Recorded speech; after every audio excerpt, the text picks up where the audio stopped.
y vive en Venezuela. Ha venido a España hace unos días a hacer una serie de retiros de meditación y ha coincidido que justo este fin de semana su retiro era en Echalar, que es un pueblo que está dentro de Navarra, en frontera con País Vasco y Francia. Y con permiso de la persona que organizó su retiro en Echalar, pues lo hemos raptado esta tarde para que venga a hablarnos de algo en lo que él también es muy experto, que es, aparte de la filosofía y de la psicología transpersonal, también el ecologismo y la política. Y ya supongo que tendréis muchas ganas también de preguntarle sobre la situación en Venezuela, porque aquí como nos inundan también con el tema de Podemos, que ya conoce un poco también de cómo se está moviendo la política ahora, pues es muy interesante que nos hable un poco de cómo él percibe la política desde la esfera transpersonal y también pues sabiendo cómo el cambio que ha habido en nuestro país y hacia dónde nos dirigimos.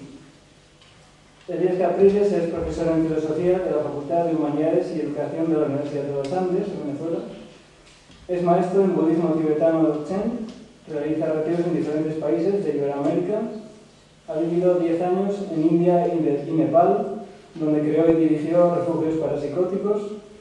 Es reconocido internacionalmente por sus teorías en el ámbito transpersonal, reflejadas en varios de sus 42 artículos y más de 28 libros y capítulos de libro en español e inglés.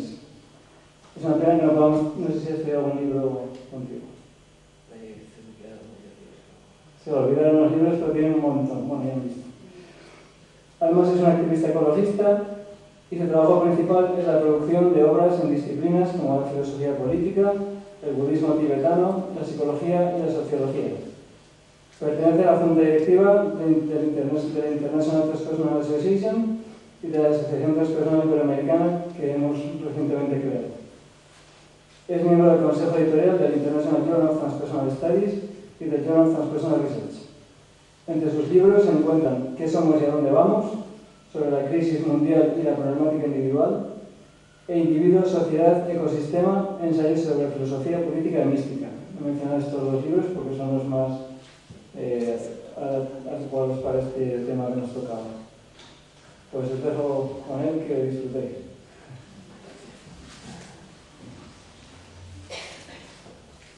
Buenas tardes.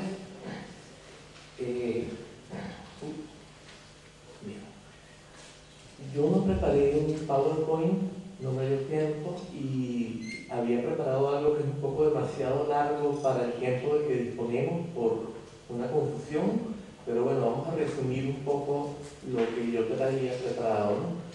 Entonces, lo primerito sería la situación actual como problema en el plano material y poniendo el énfasis en las relaciones verticales, la fragmentación y los desequilibrios inherentes a esto.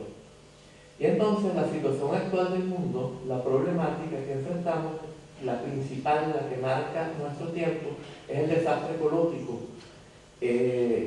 La red de la vida es como una telaraña que si le cortamos suficientes hilos termina transformada en una bolita que ya no sirve para nada.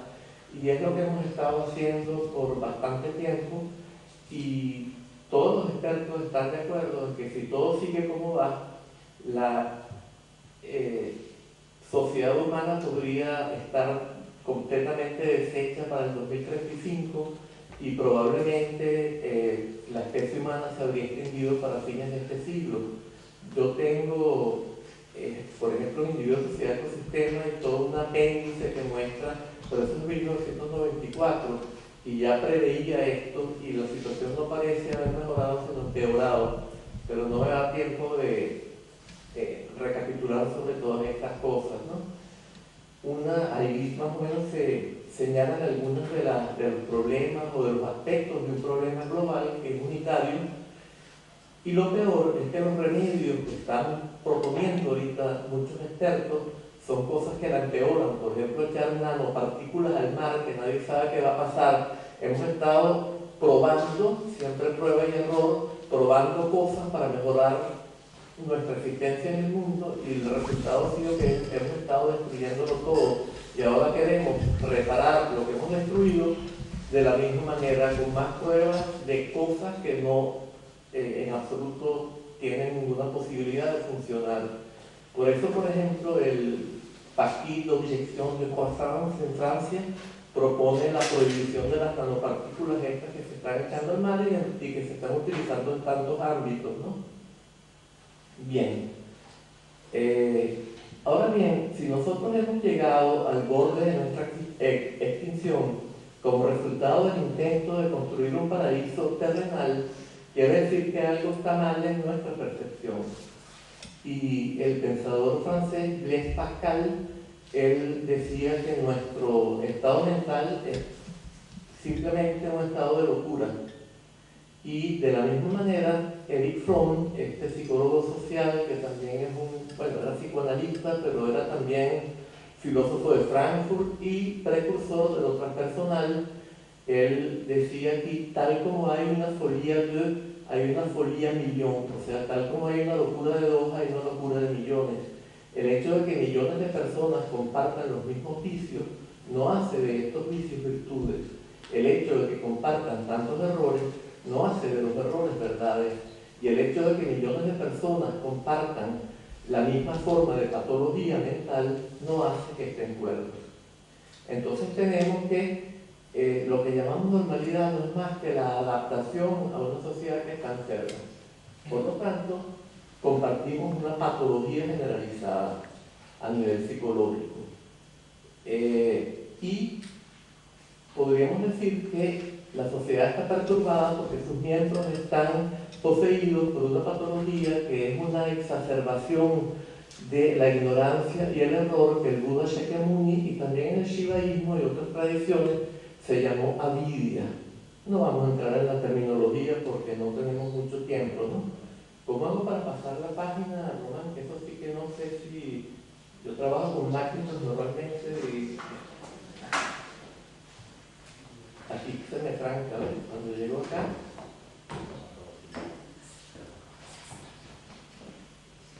¿Cómo? Tienes que pinchar aquí. Ajá. Y sin soltar. Bien. Entonces, en España, por ejemplo, se pone mucho énfasis en la crisis económica como si fuera algo totalmente separado de la crisis ecológica. Pero en verdad, la economía no es más que un aspecto de la sociedad, y la sociedad no es más que una parte del ecosistema. Y la crisis económica que estamos enfrentando en muchas partes del mundo, o en todo el mundo en general, en realidad hay una crisis económica generalizada, solamente que algunos países están logrando evadirla a través de echárselas a otros países y retrasar con esto el enfrentarla en su expresión más aguda. Y podríamos decir que todo esto, esta exacerbación, esta concentración del capital que se está produciendo con el neoliberalismo y con todas las medidas que toman los gobiernos, no es otra cosa que una exacerbación del desequilibrio ecológico en el plano humano del ecosistema. Ahora bien, yo estoy metiendo muchos aspectos diferentes acá y es difícil hilvanarlos todos explicando cada uno de ellos que se entienda perfectamente. También decía que las relaciones verticales también son un aspecto que se halla en la raíz de la ecocrisis. ¿Y por qué es esto? Una relación vertical se manifiesta como control opresor o como explotación, o sea, como un empuje de arriba hacia abajo o como un chupar de arriba lo que está abajo, de arriba hacia abajo también. Y cuando yo trato de controlar lo que es sistémico, no puedo. Si yo tratara de controlar todas las funciones de mi organismo con la inteligencia lineal, mientras controlo el corazón se desequilibraría todo lo demás del organismo y moriría. Entonces es lo que estamos haciendo, o sea, las relaciones verticales no son compatibles con el funcionamiento sistémico que es el que caracteriza a el ecosistema y también a toda sociedad que no es más que un aspecto del ecosistema, sea humano o sea de cualquier tipo.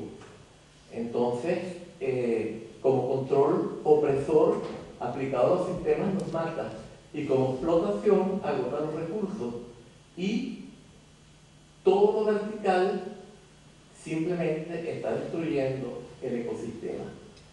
Entonces, el segundo aspecto sería cuál es el cambio indispensable a nivel político, socioeconómico, tecnológico y cultural que podría resolver el problema central en el plano material ahora, ¿no? Y esto sería un elemento importantísimo, sería la eliminación de las relaciones verticales que se hallan en la raíz de la ecocrisis. Entonces, la eliminación de las relaciones verticales en lo socioeconómico implicaría la eliminación de la explotación de otros seres humanos y las diferencias en niveles de consumo y posesiones que son insostenibles en un mundo de recursos limitados. El segundo aspecto sería la eliminación de las relaciones verticales en lo tecnológico, o sea, la eliminación de la explotación y la opresión y el control sobre el ecosistema. Entonces, esto implicaría una transformación de la tecnología, en parte como lo sugirió Herbert Marcuse, también filósofo de Frankfurt, de modo que colabore y se integre con el ecosistema en vez de destruirlo. Ya a nivel más específico, el reemplazo del uso de los combustibles fósiles, de la energía nuclear y de las energías no renovables, la prohibición de los transgénicos, gradual eliminación de la quimioterapia de la tierra, reemplazándola por la agricultura orgánica, disminución de las velocidades en el transporte. Esto es muy importante porque esto destruye, no solo desequilibra las sociedades, sino que es totalmente destructor del ecosistema. De hecho, Iván Illich decía, y esto nos puede parecer chocante a la mayoría de nosotros, que una vez que se pasa la barrera de los 15 kilómetros por hora, empieza a destruirse todo. O sea que la velocidad máxima que se debería permitir en la Tierra sería 15 kilómetros por hora, pero bueno, no entremos en ese detalle. Bien.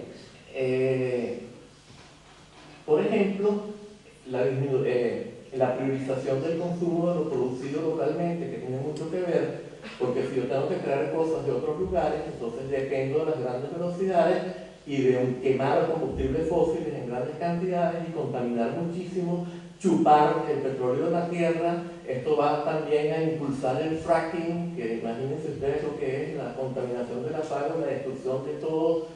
Bueno, no vamos a entrar en detalles. Eliminación de una gradual disminución en la emisión de microondas, que la Organización Mundial de la Salud dice que nunca pueden decir definitivamente son cancerígenas, pero dicen son probablemente cancerígenas.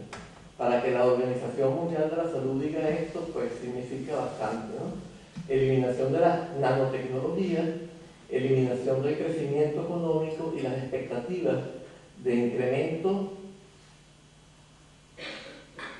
ilimitado del consumo y en buena parte del planeta de crecimiento gradual de la producción y el consumo.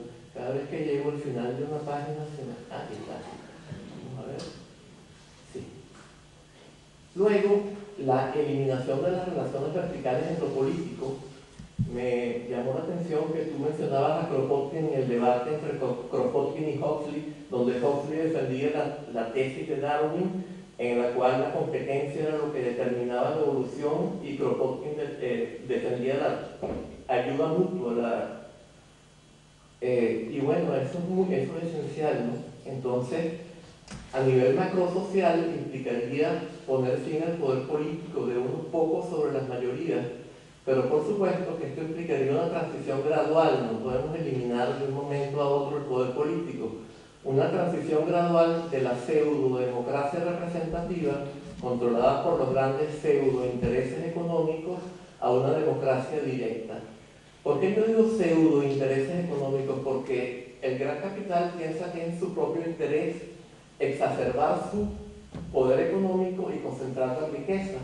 Pero con esto, si destruye el planeta, a lo mejor puede que tengan la ilusión de que se van a ir a colonizar Marte o qué sé yo, pero esto es absolutamente imposible. Entonces, esto no es más que un cuento que se mete la gente. Los que tienen más poder económico creen que están defendiendo sus intereses y en verdad lo que están haciendo absolutamente en contra de los mismos. Bien, entonces, a nivel microsocial, esto implicaría una democratización de las instituciones. desde la familia en el nivel más micro hasta el resto de las instituciones, incluyendo las educativas, las productivas, en general todo tipo de instituciones. En la familia están los padres arriba y los hijos abajo. Hay una relación vertical de poder.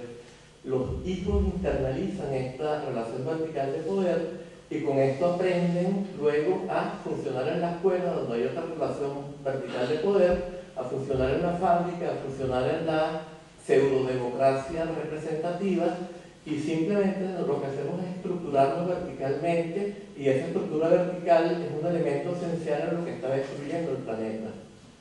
Entonces, sería indispensable, por ejemplo, una democratización de la educación donde sea mucho más dialógica y no haya también la forma como están estructuradas las escuelas, mencionando a Foucault, por ejemplo, la forma como se ponen en fila los niños, todo esto es una forma de estructurar la mente para que aprendan a funcionar en términos de ciertas organizaciones de espacio y tiempo que son estructuras de poder y que son las que van a determinar la forma como vamos a funcionar todo el tiempo en la sociedad.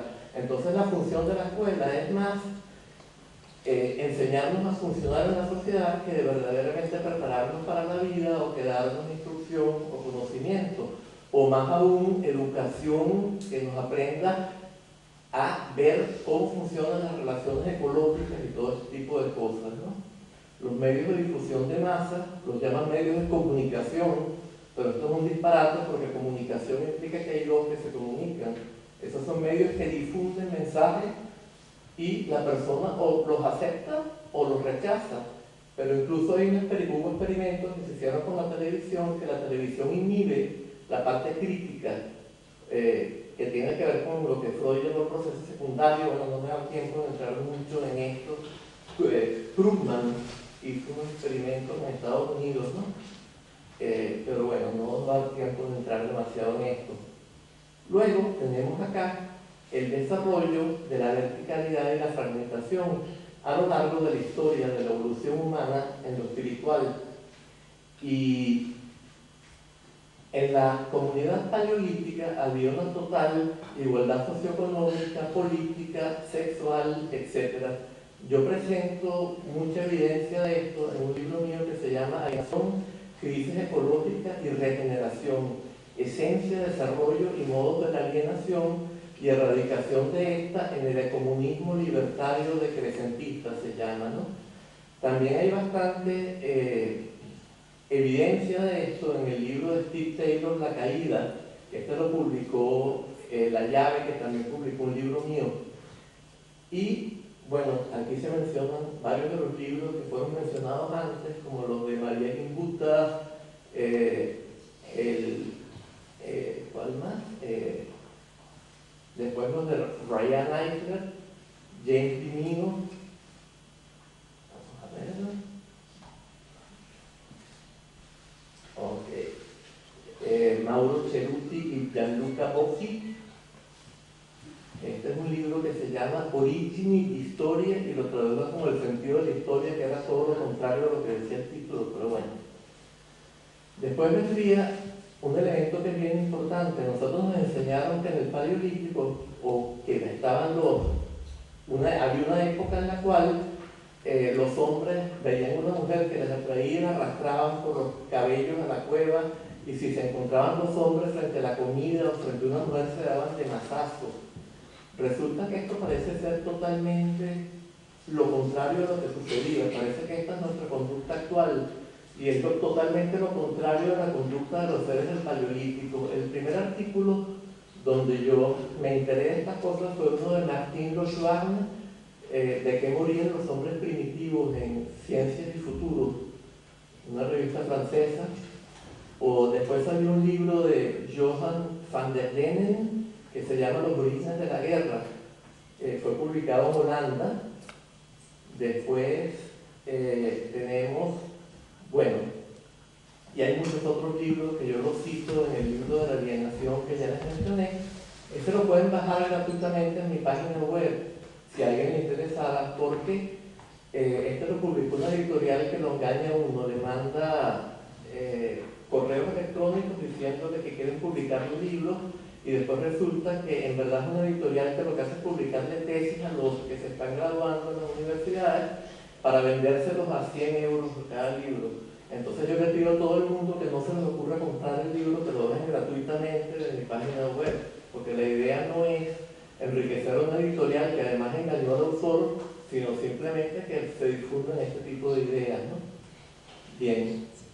También con respecto a la sabiduría ecológica que caracterizaba a los seres humanos llamados primitivos, Philippe de Colas, un antropólogo francés, él estuvo viviendo con los Achuar en el Ecuador, y él comprobó que los sitios que han estado habitados por mayor tiempo en el Amazonas son los que tienen mayor biodiversidad. O sea que la naturaleza es un producto social. Los humanos crean la naturaleza. El Amazonas es una de las tierras menos fértiles del planeta y es donde está la mayor biodiversidad. Él comenzó con los Achuar y comprobó que las zonas que estaban habitadas por mayor tiempo eran las que tenían mayor biodiversidad, y lo contrario, los que habían estado habitados por menor tiempo tenían menor biodiversidad. Y resulta que en las sociedades llamadas civilizadas es todo lo contrario. Hay un libro de Tom Dale y Vernon G. Carter que se llama Topsoil Civilization, que lo mencionamos por acá, y en ese libro ellos muestran que casi todas las grandes civilizaciones se destruyeron a sí mismas por el mal uso que hicieron del medio ambiente. Y podríamos pensar que esto es por la sobrepoblación, pero ahora vamos a ver que esto no es así, con pruebas también científicas. También en el Amazonas, los indígenas del lugar tienen chacras donde cultivan más de 100 productos, y si entra una plaga, dependiendo de qué plaga entró, ellos saben que eso significa que pusieron demasiado de esto y demasiado poco de aquello. Ponen un poco más de esto y quitan un poco de aquello y la plaga se va por sí sola. No es necesario echar un plaguicida ni nada por el estilo, o un omnicida, mejor dicho, ni nada por el estilo, ¿no? Bien.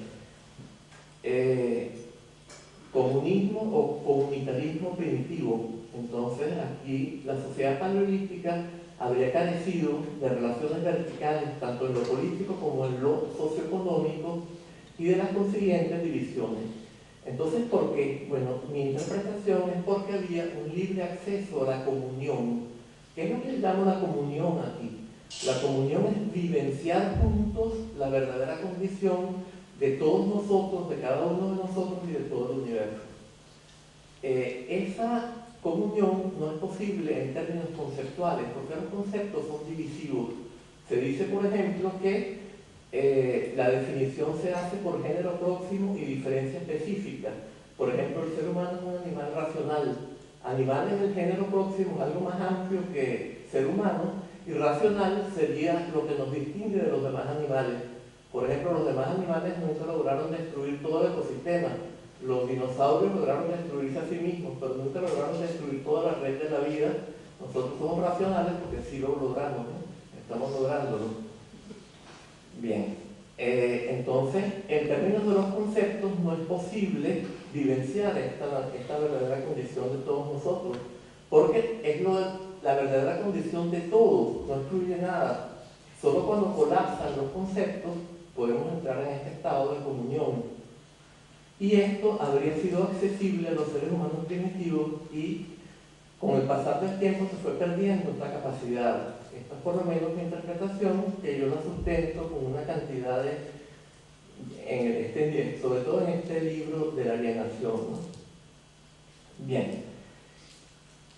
Esto podemos verlo en el arte.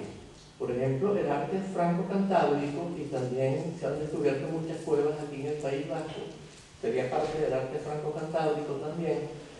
En la historia del arte positivista decía que eso no era arte, que eso era técnica, que se representaba el bisonte porque se pensaba que con eso se capturaba el alma del animal y eso iba a permitir cazar el animal. Entonces, André Leroy-Gourhan y Annette Lehmann-Ampérian, ellos se pusieron a estudiar este arte y llegaron a la conclusión de que era un arte profundamente religioso, pero sin referencia a dioses. un arte en el cual representaba lo sagrado en la naturaleza y representaba a la naturaleza como lo sagrado. Y eso sagrado que era la naturaleza estaba polarizado de una manera similar al yin-yang chino. Pero lo sagrado estaba en el mundo, lo sagrado no estaba más allá del mundo. Y ahí se mencionan algunos de los libros en los cuales ellos plantean esto, ¿no? Luego, la aparición de la agricultura. ¿Cómo se da la aparición de la agricultura? Si en esta época paleolítica, que era la forma de vida de los pescadores, cazadores, recolectores, que no tenían que trabajar. Ellos, los hombres, una parte de los hombres le dedicaban unas 3 o 4 horas al día a la pesca y la caza, que hoy en día la gente lo hace como diversión para alejarse de su trabajo alienado. Y las mujeres le dedicaban lo mismo a la recolección, que también es otra actividad. Por ejemplo, mucha gente se va a Pamplona a buscar boletos bajo los pinos, por ejemplo, como diversión, porque no tienen ninguna necesidad de eso, podrían comprarlos en el supermercado, pero les divierte hacer esto. Entonces no había trabajo alienado, no en el sentido marxista, sino en otro sentido de alienación más profundo. O sea, estar haciendo algo que tengo que hacer forzosamente. Lo que había era juego. ¿Y cómo se explica entonces que ya hemos pasado de una forma de vida en la cual no había trabajo sino juego a una forma de vida en la cual hay que trabajar y, como dice la Biblia, ganarse el pan con el sudor de la frente, 10 horas al día? Bien, estaban las teorías ecológicas, por ejemplo, de Ken Flannery y Louis Binford, y ellos planteaban que habría habido un agotamiento de los recursos y aumentó la población humana y disminuyeron los recursos de caza, pesca y recolección, y por eso hubo la necesidad de pasar a la agricultura. Pero Jacques Cauvin, que fue jefe de investigación del Centre National pour la Recherche Scientifique de Francia, él observó que en el arte aparecían los dioses justamente en los sitios donde más adelante iba a aparecer la agricultura. Entonces empezó a pensar, ¿pero cómo es esto? Entonces esto tiene que implicar que hubo una mutación psicológica de que estas teorías están equivocadas. Y en esa época el CNRS tenía mucho dinero y le dieron todos los recursos para hacer análisis con carbono 14 de los fósiles y muchos otros tipos de metodologías, y él comprobó que la población humana no había aumentado y los recursos de caza, pesca y recolección no habían disminuido. De hecho, hay métodos de control de la natalidad extremadamente efectivos. Yo podría darles una página web en la cual pueden encontrar la cantidad de medicinas que utilizan distintas tribus en el Amazonas y que son extremadamente efectivas para el control de la natalidad y no tienen los efectos secundarios que tiene, por ejemplo, la píldora o muchos otros de los métodos que se utilizan hoy en día. Entonces, esta idea de que fue por un aumento de la población humana y una disminución de los recursos no tiene sentido. Y no explicaría la aparición de los dioses primero. Entonces, Jacques Cauvin llega a la conclusión de que fue por una mutación psicológica. ¿Y en qué consistió esa mutación psicológica? Bueno, mi interpretación es la siguiente. Cuando perdemos el acceso al estado de comunión, cuando teníamos acceso al estado de comunión, si yo entraba en conflicto, como el conflicto son dos fuerzas que se oponen, al entrar en el estado de comunión donde no hay dos fuerzas, los conflictos se libraban. Y en el estado de comunión yo estaba totalmente pleno, absolutamente pleno, y podía estar sin hacer nada, podía estar dedicado a rituales, podía estar a lo mejor practicando las artes amatorias sin una idea de que tengo que llegar a un clímax, solamente como una manera de profundizar ese estado de comunión. Podía estar de muchísimas maneras manteniéndome en ese estado y me sentía perfectamente pleno. ¿Por qué me sentía pleno? Porque no me sentía separado del todo. No creaba una sensación de carencia de totalidad. No me sentía estaría separado del continuo de energía que es el universo para la física actual, que es pleno en todo momento porque no tiene ningún espacio vacío y por lo tanto no experimentaba carencia de plenitud. Entonces tenía una plenitud absoluta. Cuando yo pierdo la capacidad de acceder al estado de comunión, entonces me imagino, ya no puedo percibir lo sagrado del mundo, entonces lo proyecto fuera del mundo.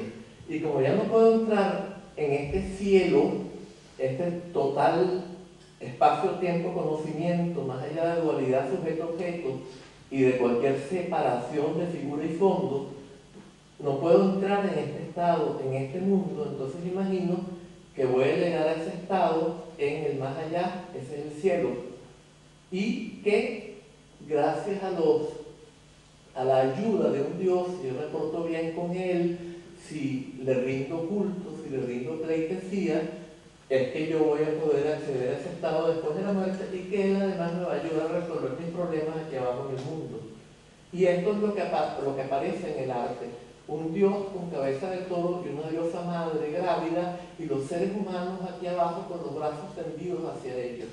La religiosidad cambió, aparecieron los dioses y se perdió la verdadera religiosidad de la comunión con el todo, que era lo que habría caracterizado a la religiosidad paleolítica. Bien. Entonces, ¿por qué surgen las relaciones verticales en lo político? ¿Por qué surge el Estado? Sería la reproducción de esa relación vertical que surgió con la aparición de los dioses.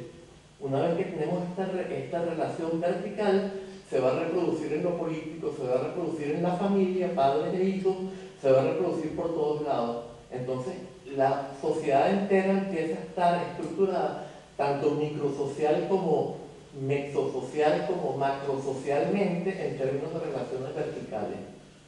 Bien.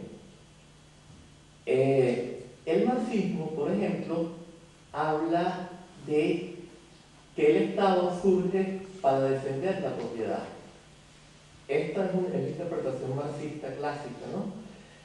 Pero hay una antropología que es más bien de corte libertario, de corte ácrata, como por ejemplo Marshall Salins. Él tiene un libro llamado Stone Age Economics, Social Stratification in Polynesia. Ahí él, bueno, la teoría de cómo el gran hombre lo que busca es ser reconocido como gran hombre y para eso explota a sus esposas y les da regalos a los demás, y el poder político es un resultado secundario que no era lo que él andaba buscando. Y que una vez que surge el poder político, más bien él da regalos a los demás para que lo reconozcan como gran hombre. O sea que no es que el Estado surge para defender la propiedad y los derechos de los propietarios, sino por el contrario, que más bien la propiedad surge como un fruto de la aparición del Estado. Bueno, aquí tienes también, yo le voy a dejar esto a Román porque va a quedar en este ordenador, entonces si alguien se interesa, pues no sé si tienen suficiente contacto con Román, tienen su correo electrónico, también les voy a dejar el mío, yo también puedo enviarles todas estas cosas, todos los que estén interesados. Bien, otros son antropólogos como Pierre Lastres, por ejemplo, en La sociedad contra el Estado, la economía de la abundancia de la sociedad indivisa, etc.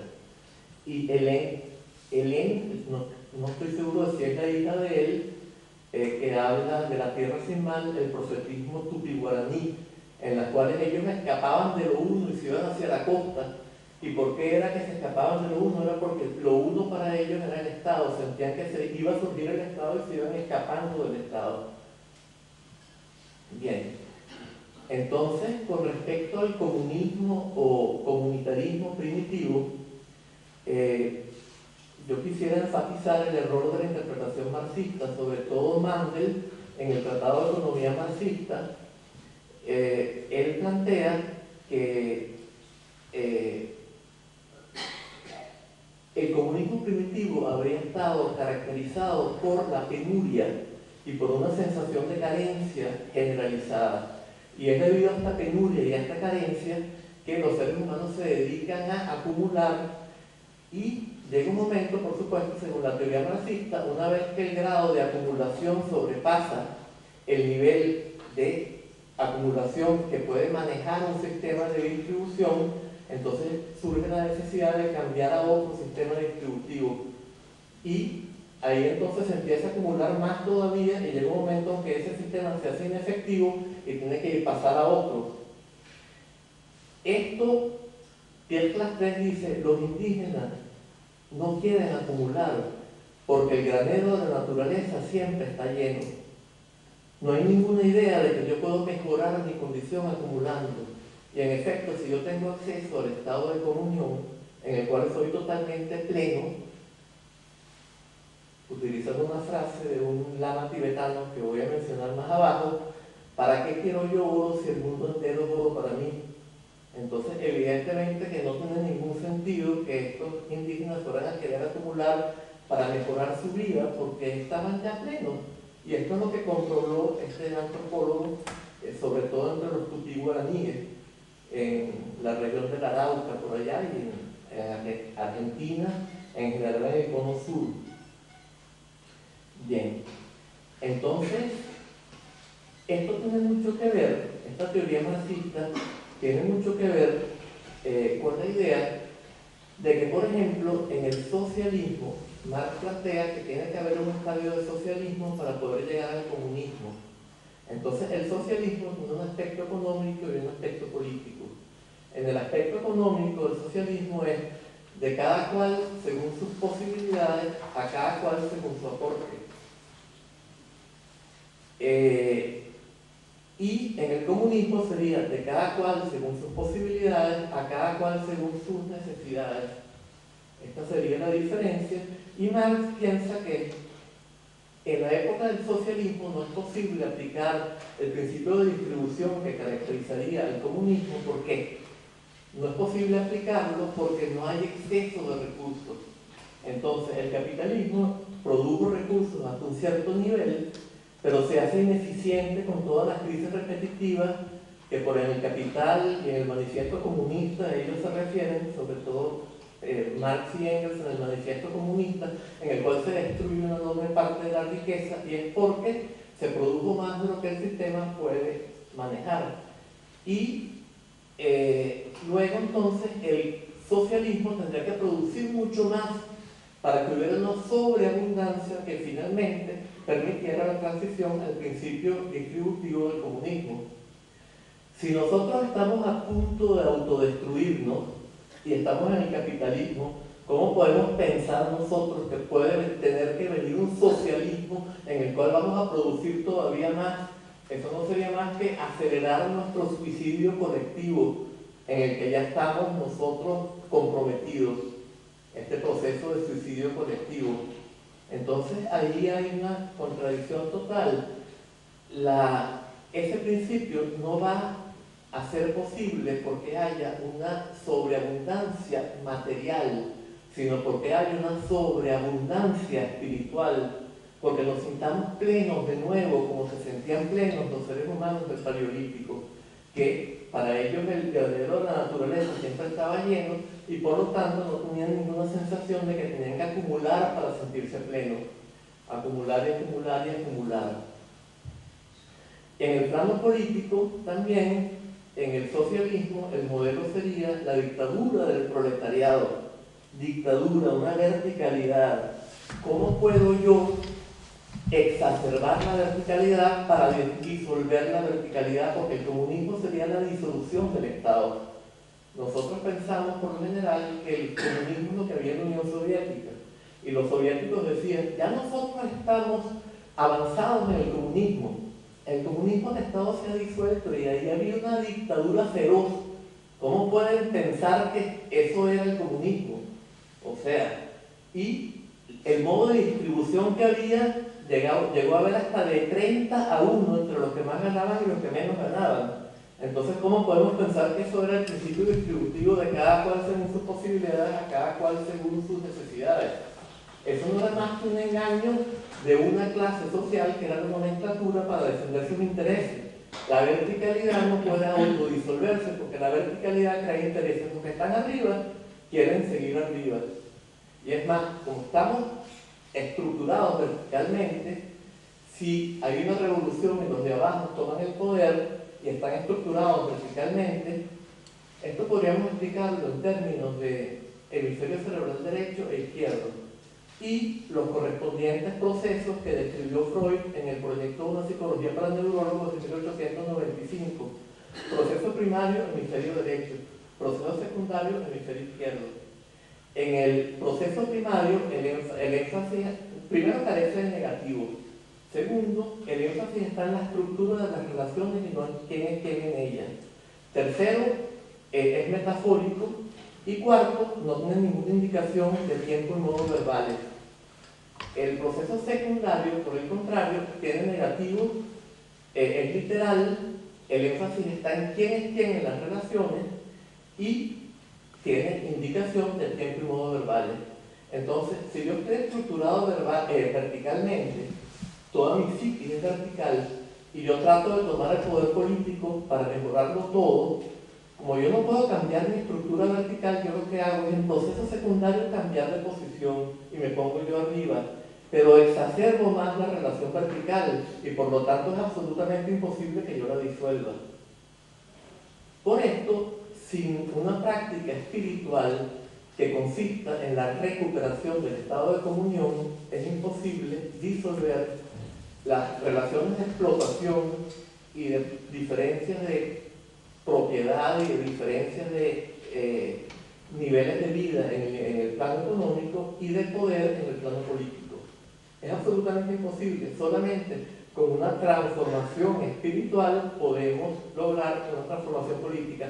Pero no es que primero yo tengo que lograr la transformación espiritual completamente para luego lograr la transformación política, socioeconómica, etc. Porque estamos en un punto tal de destrucción del ecosistema que si yo tengo primero que lograr una transformación espiritual total en mí mismo, antes de emprender la acción política, cuando la emprende ya se acabó el mundo. Entonces tenemos que trabajar con las dos piernas, como decías tú. Bien.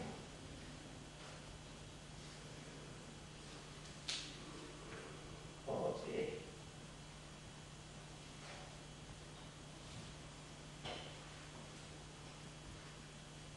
Entonces, si no se resuelve el dualismo, ¿qué es el dualismo?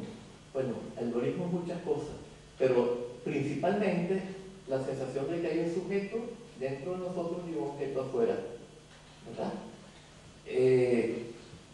Yo, otro, nosotros, ellos, humanos, no humanos, y cuando esto se exacerba como hostilidad hacia lo otro. Y en tanto que a medida que esto se va exacerbando, ¿y por qué se sigue exacerbando cada vez más? Porque la negación es solo posible en el proceso secundario, pero el proceso primario lee la negación como una afirmación. Es por esto que si yo digo no piensen en el elefante, están pensando en el elefante. Porque en el proceso primario, la negación que hace el proceso secundario es una afirmación. Entonces, simplemente no hay manera de devolver esto con el control diciendo no. Solamente cuando se exacerba todo lo negativo hasta un punto en el cual se demuestra que no funciona. ¿Por qué? Por los efectos que ha producido. Porque tratando de crear un paraíso terrenal, o por lo menos era lo que decíamos que estábamos tratando de crear, llegamos al borde de nuestra autodestrucción.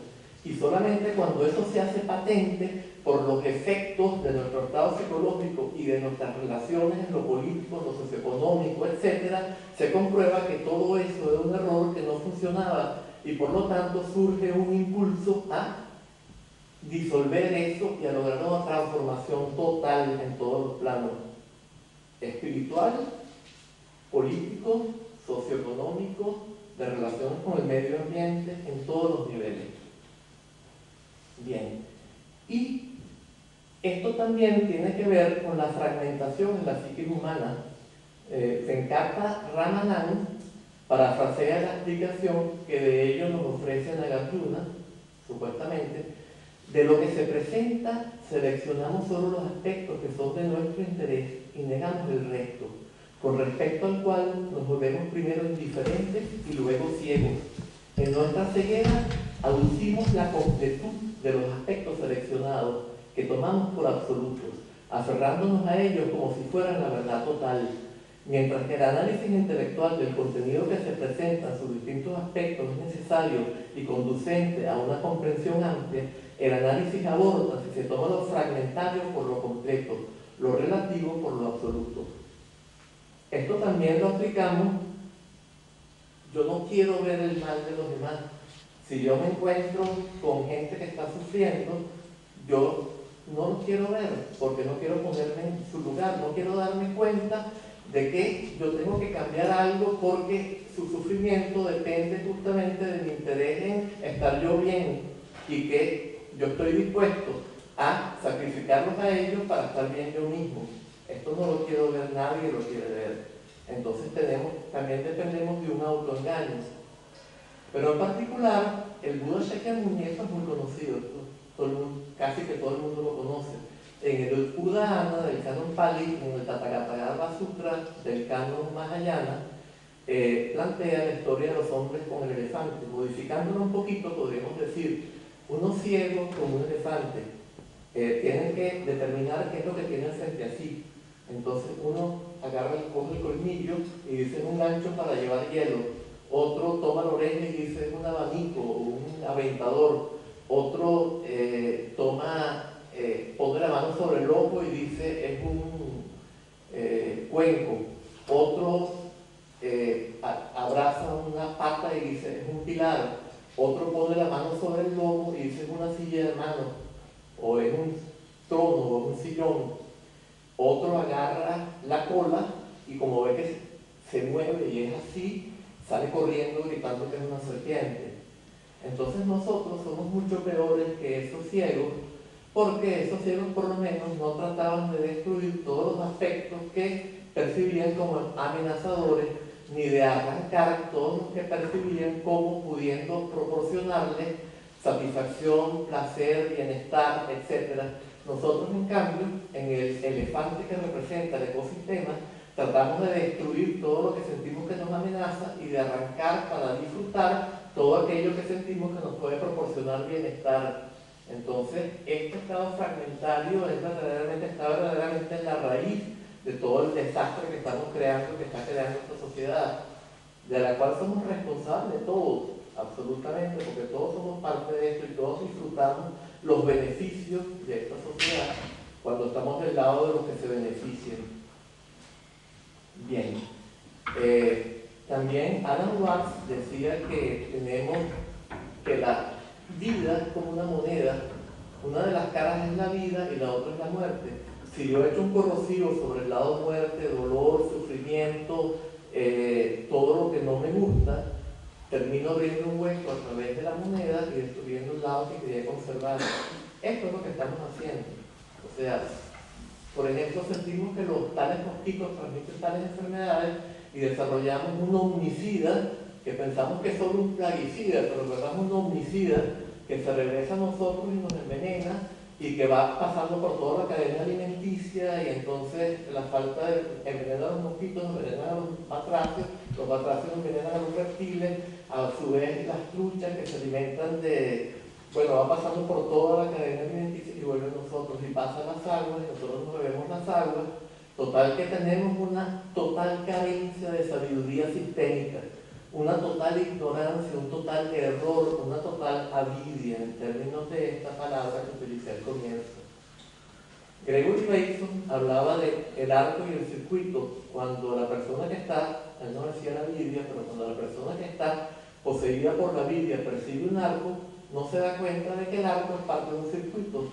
Si siente que el arco es un problema, crea armas para destruir el arco y con eso destruir el circuito del cual él mismo es parte. Es lo que estamos haciendo. Bien, y el árbol y el bosque, siempre se nos dice que el árbol no nos deja ver el bosque. Si el árbol nos molesta, le prendemos fuego, quemamos el bosque y nos quemamos nosotros mismos. Spinoza, nos da otro ejemplo que no nos da tiempo de contar ahorita, pero puedo pasar pasando este archivo si ustedes me escriben, o si se lo piden en romano, pero no nos va a dar tiempo ahorita. Bien, entonces la verticalidad, el dualismo y la fragmentación son el resultado del desarrollo de la ignorancia de nuestra verdadera condición y el error en la percepción y el pensamiento que el Buda llamó avidia y que Heráclito designó como lese. Pero no me da tiempo de meternos en todo esto porque nos quedan 10 minutos antes de las preguntas.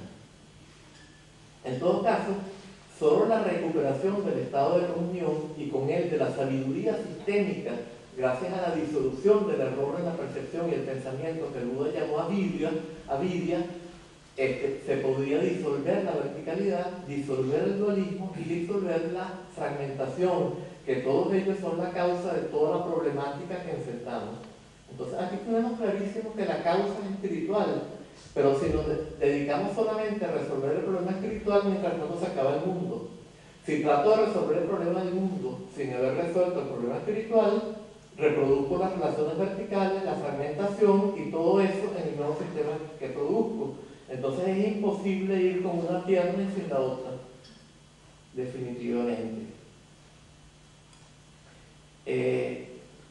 Y en breve, si no se recupera el estado de comunión, no será posible el decrecimiento y la obtención de la máxima plenitud y felicidad humana con niveles de consumo que sean ecológicamente sostenibles. O sea, solamente si yo recupero la plenitud a través de dejar de sentirme separado del todo porque recupero el estado de comunión, yo voy a poder ser feliz, infinitamente más feliz. Ahorita somos absolutamente infelices y mientras más consumimos, más infelices somos, más angustiados estamos, más tratamos de tragarnos todo y mientras más tratamos de tragarnos todo, más grande hacemos nuestro vacío interno. Mientras más yo siento que necesito para llenar mi vacío, más grande hago mi vacío. En cambio, si yo entro en el estado de comunión, soy plenitud absoluta. Por esto, en el Bután se habla de sustituir el Producto Nacional Bruto, ese criterio, por el de Felicidad Nacional Bruta. La felicidad no es mesurable, no se puede medir. Entonces, la felicidad tampoco se puede medir, pero es una alegoría. No es que ellos van a querer medir la felicidad, eso es imposible. Pero simplemente que tenemos que pasar el énfasis de los niveles de consumo o de niveles de vida, o sea, de dividir el Producto Territorial Bruto entre el número de habitantes para determinar un per cápita. No, esa cosa eso no tiene ninguna relación con la felicidad humana. Lo que tenemos que lograr es la plenitud, y logrando la plenitud vamos a ser totalmente plenos y perfectamente felices con unos niveles de consumo que sean perfectamente sostenibles. Por eso Fritjof Capra dice: la reforma de la economía no es una tarea meramente intelectual, sino algo que implicará cambios profundos en nuestro sistema de valores. La idea misma de riqueza, que es central en la economía, está ligada inseparablemente a las expectativas, los valores y los estilos de vida humanos. Definir la riqueza dentro de un marco ecológico significará trascender sus connotaciones actuales de acumulación material y darle el sentido más amplio del enriquecimiento humano. Tal noción de riqueza, junto con la de ganancia y otros conceptos relacionados, no podrá ser sometida a una rigurosa cuantificación, y por ende los economistas ya no serán capaces de tratar con valores en términos exclusivamente monetarios. En efecto, nuestros problemas económicos actuales hacen bastante evidente que el puro dinero ya no proporciona un sistema de medición adecuado. La riqueza existencial es absoluta. Hay un autor alemán que se llama Walter Weisskopf, y él dice que él habla de riqueza intelectual, riqueza existencial y pobreza existencial.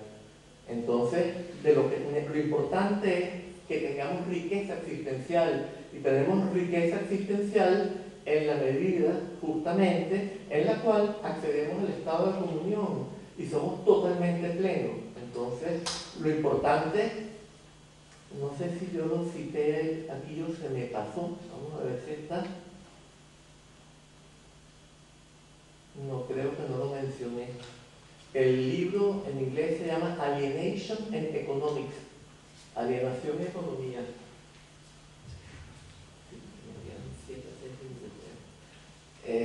Bien, entonces, ya habíamos dicho que la riqueza existencial es absoluta en el estado de comunión.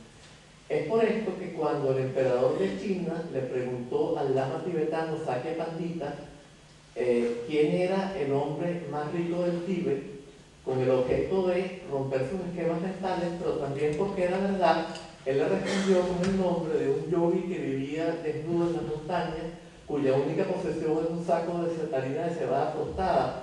¿Por qué? Porque él había superado completamente la sensación de estar separado del todo y estaba en el estado de comunión todo el tiempo, que es plenitud absoluta. Y ese era muchísimo más rico que nadie. Y por eso mismo, cuando su discípulo nepalés Bari le llevó un pocotón de onzas de oro a su maestro Guru Chowan en el Tíbet, Guru Chowan fue y regó todo este oro. Él había estado reuniendo oro por mucho tiempo porque le gustaba el oro, pues en Tíbet había mucho oro y gente iba de Nepal a buscar oro y quería llevarse mucho oro, pero también le interesaba la espiritualidad. Entonces quiso obtener las enseñanzas y le dio mucho oro a Guru Chowan.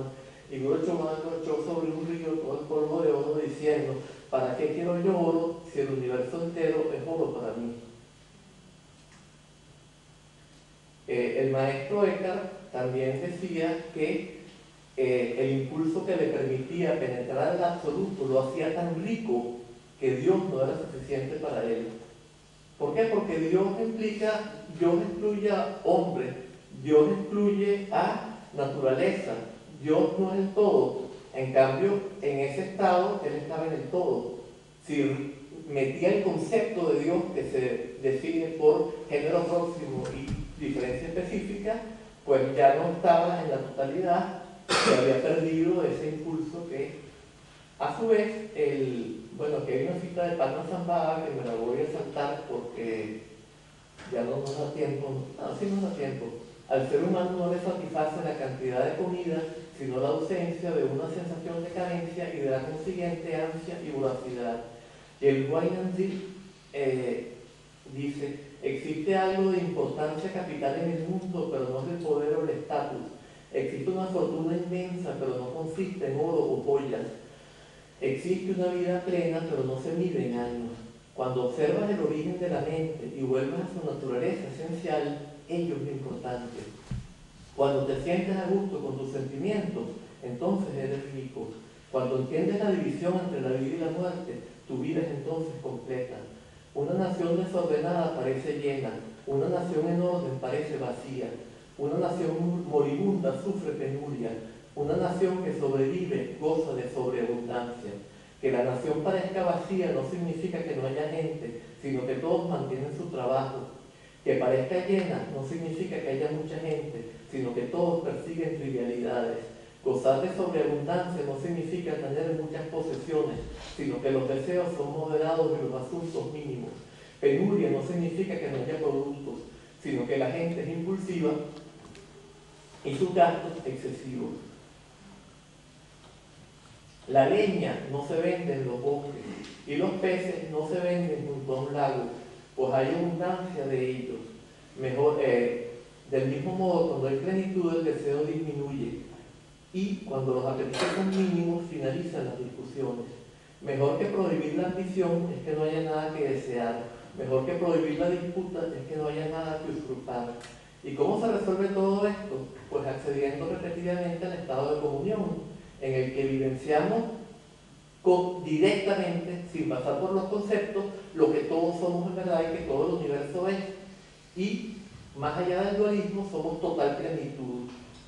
Y cada vez que vuelven a surgir el dualismo, la verticalidad y la fragmentación, volvemos a entrar en este estado, de modo que se vaya neutralizando la propensión a vivenciar en términos de la verticalidad, del dualismo y de la fragmentación. Y esto sería a nivel individual. Y a nivel social y político, etc., definitivamente hay que tener una praxis para transformarlo todo, porque si no, nos vamos a quedar simplemente resolviendo nuestro problema individual. Mientras tanto, una vez que creamos que lo hemos resuelto, que no lo vamos a terminar de resolver, se acabó el mundo. Bueno, y yo creo que con esto la conclusión es simplemente esto, más o menos lo de las dos piernas. Pues ya se nos acabó el tiempo. ¿Ah? Ok, bueno, y entonces quizás en el plano psicológico, como también se trata de psicología transpersonal, en el plano psicológico y espiritual el enfoque tiene que ser descendente en el sentido metatranspersonal, metaintegral, metafenomenológico, muchos metas, pero vamos a ver qué significa todo esto muy brevemente. Hubo una polémica entre Ken Wilber por un lado y Stan Grof y Michael Washburn por el otro, y era lo que Ken Wilber llamó el debate entre el ascendiente y el descendiente.